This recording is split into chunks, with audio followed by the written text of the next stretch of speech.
Le campus de 50 ans en Yvelines va accueillir une nouvelle école en octobre, de quoi proposer un éventail de formations encore plus large pour les jeunes bacheliers. Cette école, c'est l'EMS Sport Business School et nous recevons Issam Rachedi, directeur stratégique et développement de cette école. Bonjour et bienvenue dans le MAG sur Sensation. Bonjour, merci. Alors vous vous présentez comme une école dédiée à 100% au métier du sport business, mais c'est quoi le sport business ? Tout à fait. Alors le sport business, c'est tout simplement cette fusion entre sport et économie, puisqu'on s'aperçoit qu'aujourd'hui le sport draine des investissements financiers de plus en plus importants. Donc effectivement, c'est de cette contraction entre ces deux milieux, donc sport et économie, qu'est né le terme sport business, qui est assez récent d'ailleurs. Et l'idée effectivement est de permettre aussi au sport de se structurer, de se professionnaliser, puisque le sport est de plus en plus présent en France, on accueille de plus en plus de grands événements.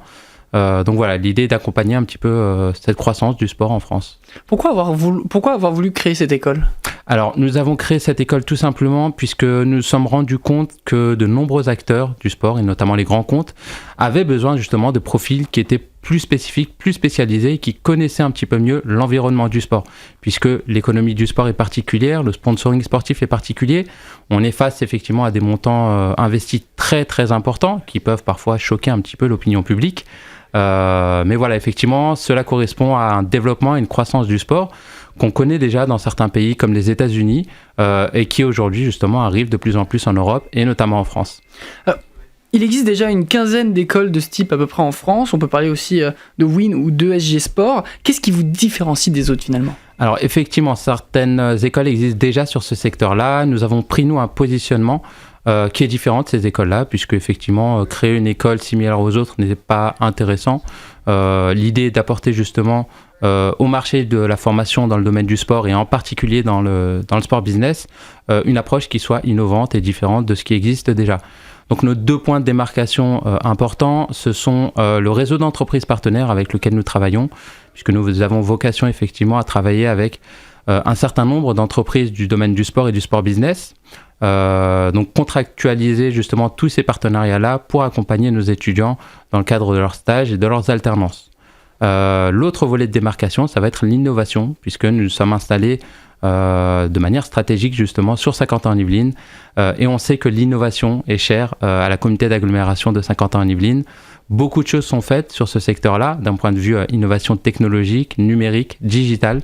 Donc c'est un domaine sur lequel nous nous positionnons également au niveau de notre campus, qu'on a voulu effectivement original et moderne, au niveau des techniques pédagogiques qui seront adoptées justement dans le cadre des enseignements, des outils qui seront mis à disposition des étudiants et du corps professoral, puisque c'est ce qui permettra de faciliter, de favoriser l'interaction entre ces deux acteurs et faire en sorte effectivement que nos étudiants ressortent grandis et enrichis de leur formation, tout simplement. Finalement, c'est l'innovation qui vous a poussé à vous installer sur le campus des Yvelines. Alors, entre autres, puisque au-delà de ça, c'est vrai que beaucoup de choses sont faites au niveau du sport sur Saint-Quentin-en-Yvelines, qui est effectivement une terre de sport.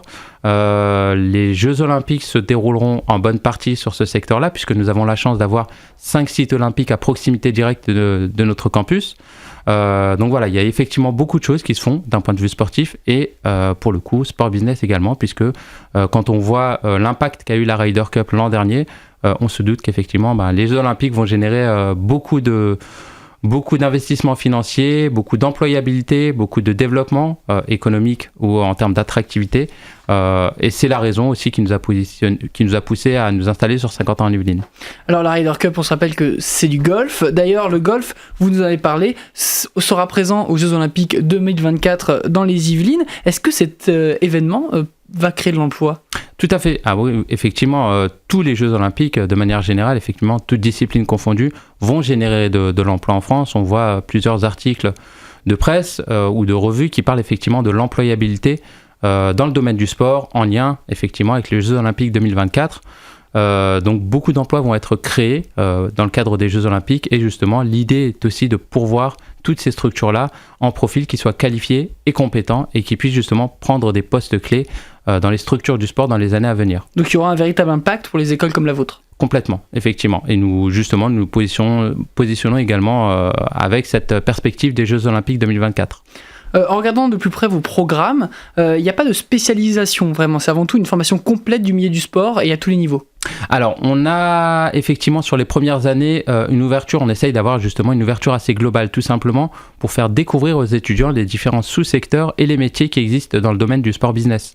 Puisque très souvent, quand on demande à un étudiant qu'est-ce qu'il connaît des métiers du sport, on nous renvoie très souvent vers les métiers de coach, d'animateur, d'éducateur, de professeur de sport. Mais très peu de jeunes ont connaissance justement de tous les métiers administratifs qui gravitent autour du sport et du sport business. Et l'idée, dans un premier temps, de les renseigner sur toutes ces fonctions qui existent déjà et qui sont aussi en train de se développer.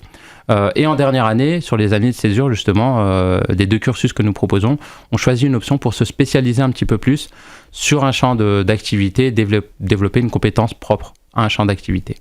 Il y a aussi des portes ouvertes qui seront réalisées en septembre.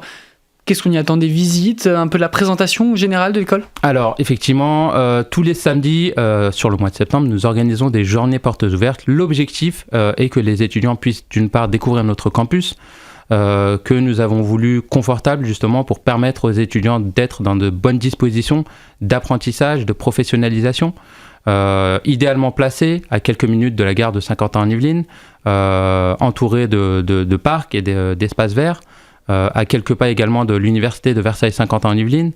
Donc voilà, c'est vrai que le campus en lui-même est une petite plus-value, mais surtout échanger avec les membres de l'équipe pédagogique, avec les différents membres de l'équipe justement, pour mieux comprendre un petit peu nos perspectives, notre vision effectivement, et comment est-ce que nous accompagnons les étudiants aussi bien sur le volet pédagogique que sur le volet professionnel. On compte environ 230 000 emplois du sport. Près de la moitié ne sont ni des emplois d'éducateurs, ni des emplois de vendeurs. Le management et l'événementiel dans le sport sont encore des secteurs d'emploi où il y a beaucoup de postes à pourvoir. Alors oui, complètement. Et comme je le disais justement, ce sont vraiment des secteurs qui sont en pleine explosion actuellement. La France, et j'aime ça, c'est vrai que c'est un terme que j'aime employer, la France est en train de devenir une nation du sport. Puisqu'on reçoit de plus en plus de grands événements sportifs. On a des montants effectivement de plus en plus importants qui sont investis dans le football, dans le rugby, dans le handball, dans l'athlétisme ou autre.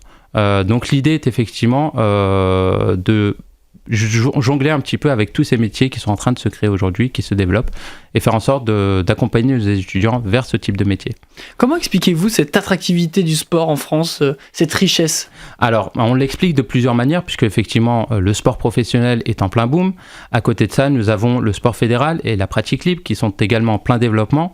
On entend de plus en plus parler de sport en entreprise et de sport santé, puisque bientôt les médecins pourront prescrire justement du sport sur ordonnance pour justement prévenir les différentes maladies et les différents maux.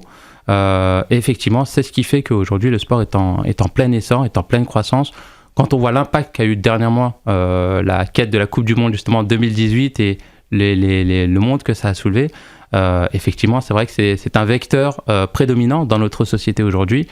Et on parle souvent de métier-passion dans le domaine du sport, puisque effectivement, la plupart des personnes qui s'orientent vers ce domaine-là sont souvent animées d'une certaine passion de par leur pratique sportive. Donc voilà, c'est vrai qu'il y a un réel engouement aujourd'hui pour le sport en France. Et comme je le disais, le sport est en train de se développer, en train de se structurer et en train de se professionnaliser. Donc voilà, l'idée est vraiment d'accompagner cette croissance. Un engouement très important qui ramène beaucoup de femmes aussi. On va parler des femmes dans le sport. Les sportives ont une visibilité de plus en plus accrue. Qu'en est-il des femmes dans le management sportif? Où est-ce qu'elles en sont? Alors, au niveau du management sportif, on ne note pas vraiment de disparité entre les hommes et les femmes, puisqu'on a effectivement beaucoup de femmes aujourd'hui qui arrivent sur des postes à haute responsabilité, voire à très haute responsabilité, sur des structures sportives. Donc effectivement, le public féminin est de plus en plus présent dans la sphère du sport, et c'est effectivement une bonne chose. On le constate notamment actuellement avec la Coupe du Monde 2019 féminine de football justement, et il y a un réel engouement aujourd'hui pour cette Coupe du Monde et pour cette équipe. Donc effectivement, la féminisation du sport est l'une des priorités du ministère, puisque l'idée est effectivement d'avoir une parité entre les hommes et les femmes, et on observe également cette parité au niveau des métiers du management du sport. Merci Issam Rachedi d'avoir été avec nous. Je rappelle que vous êtes le directeur stratégique et développement de l'EMS Sport Business School. Merci d'être venu dans le MAG, et vous trouverez toutes les informations concernant l'EMS Sport Business School ainsi que le podcast audio et vidéo de cette émission sur notre site et notre application Radio Sensation.